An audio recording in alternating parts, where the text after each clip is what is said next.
തദ്ദേശ തിരഞ്ഞെടുപ്പിന് മുന്നോടിയായി വികസന സദസ് സംഘടിപ്പിക്കാനുള്ള സർക്കാർ നീക്കത്തെ വിമർശിച്ച് KPCC പ്രസിഡന്റ് സണ്ണി ജോസഫ്. തട്ടിക്കൂട്ട് പരിപാടിയാണ് സർക്കാർ നടത്താൻ പോകുന്നത് എന്നാണ് വിമർശനം. കേരളത്തിന് ഒരു പ്രയോജനം ഉണ്ടാകില്ലെന്ന് പറഞ്ഞ അദ്ദേഹം കോടിക്കണക്കിന് രൂപ ചിലവഴിച്ച നവകേരള സദസ്സിന്റെ അവസ്ഥ എന്താണെന്ന് ചോദിച്ചു. നവകേരള സദസ്സിന്റെ ഭാഗമായി ഒരു പദ്ധതി പോലും കേരളത്തിൽ നടപ്പാക്കിയിട്ടില്ലെന്നും അദ്ദേഹം വിമർശിച്ചു. പിരിവെടുത്തും സർക്കാർ ഖജനാവിൽ നിന്ന് ചിലവഴിച്ചും 2023 മുഖ്യമന്ത്രി ഒരു പരിപാടി സംഘടിപ്പിച്ചിരുന്നല്ലോ. അതിന് എത്ര രൂപ ചിലവാക്കി? ആ യാത്രയുടെ പേര് തന്നെ നിങ്ങളും ഞാനും മുഖ്യമന്ത്രിയും അടക്കം മറന്നുപോയി. ഒരു സിംഗിൾ പൈസയുടെ പദ്ധതി അതിന്റെ പേരിൽ നടപ്പിലാക്കിയിട്ടുണ്ടോ? ഒരു കടുകുമണിയുടെ നേട്ടം കേരളത്തിന് ഉണ്ടായിട്ടുണ്ടോ? രണ്ടാമത് മുഖ്യമന്ത്രി വീണ്ടും ഒരു ജനസമ്പർക്ക പരിപാടി നടത്തിയിരുന്നല്ലോ. ഇതൊരു തട്ടിപ്പാണ്. ജനങ്ങളുടെ മുന്നിൽ പരാജയം സമ്മതിക്കലാണ്. ഇതാണോ വികസനം? ഒരു പഞ്ചായത്തിന്റെ കാലാവധി തീർന്നു കഴിഞ്ഞു. തിരഞ്ഞെടുപ്പ് പ്രഖ്യാപിക്കാൻ പോവുകയാണ്. ഈ സർക്കാരിന്റെയും അവരുടെ നിയന്ത്രണത്തിലുള്ള തദ്ദേശ സ്ഥാപനങ്ങളുടെയും ഭരണപരാജയം ജനങ്ങൾ തിരിച്ചറിയുന്നുണ്ട്.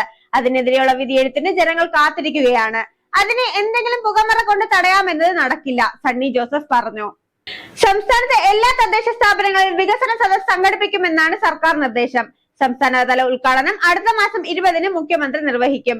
വികസന സദസ്സിൽ വെച്ച് റിപ്പോർട്ട് പ്രകാശനം ചെയ്യണമെന്നും നിർദ്ദേശമുണ്ട്. വികസന സദസ്സിൽ സർക്കാരിന്റെ നേട്ടങ്ങൾ വിശദമാക്കുന്ന വീഡിയോ പ്രസന്റേഷനും അവതരിപ്പിക്കും. സദസ് സംഘടിപ്പിക്കുന്നതിനുള്ള ചെലവ് തദ്ദേശ സ്ഥാപനങ്ങൾ തനത് ഫണ്ടിൽ നിന്ന് വഹിക്കണം. പഞ്ചായത്തുകൾക്ക് 2 ലക്ഷം രൂപയും മുനിസിപ്പാലിറ്റികൾക്ക് 4 ലക്ഷം രൂപയും നഗരസഭകൾക്ക് 6 ലക്ഷം രൂപയും ചിലവിടാം. ഇതുമായി ബന്ധപ്പെട്ട ഉത്തരവ് ഇന്നലെ പുറത്തിറങ്ങി. സെപ്റ്റംബർ 20-ന് ആരംഭിച്ച് ഒക്ടോബർ 20-ഓടുകൂടി പൂർത്തിയാക്കുന്ന രീതിയിലാണ് വികസന സദസ് സംസ്ഥാനമൊട്ടാകെ നടക്കേണ്ടതെന്നും ഉത്തരവിൽ പറയുന്നു. ഗ്രാമപഞ്ചായത്തുകളിൽ 250 മുതൽ 350 വരെ പേരെയും നഗരസഭാ കോർപ്പറേഷനുകളിൽ 750 മുതൽ 1000 പേരെയും വികസന സദസ്സിൽ പങ്കെടുപ്പിക്കാവുന്നതാണ്. എല്ലാ വാർഡുകളിൽ നിന്നുള്ള ജനങ്ങളുടെയും സമൂഹത്തിന്റെ വിവിധ തുറകളിൽ നിന്നുള്ളവരെയും പങ്കാളിത്തം ഉറപ്പുവരുത്തണം. സ്ത്രീകളുടെയും യുവജനങ്ങളുടെയും പങ്കാളിത്തം ഉറപ്പാക്കാൻ പ്രത്യേകം ശ്രദ്ധിക്കേണ്ടതാണ്. അത് തദ്ദേശ സ്ഥാപനങ്ങളുടെ ഉടമസ്ഥതയിലുള്ള ഹാൾ അല്ലെങ്കിൽ കെട്ടിടം ഉണ്ടെങ്കിൽ അതിലായിരിക്കണം പരിപാടി സംഘടിപ്പിക്കേണ്ടത്. പരിപാടിയിൽ പങ്കെടുക്കുന്നവർക്ക് ചായ, ലഘുഭക്ഷണം എന്നിവ നൽകേണ്ടതാണ്. ഉച്ചയോടുകൂടി പൂർത്തിയാക്കുന്ന തരത്തിലായിരിക്കണം എല്ലാ തദ്ദേശ സ്ഥാപനങ്ങളിലും വികസന സദസ്സ് സംഘടിപ്പിക്കേണ്ടതെന്നും ഉത്തരവിൽ വ്യക്തമാക്കുന്നുണ്ട്.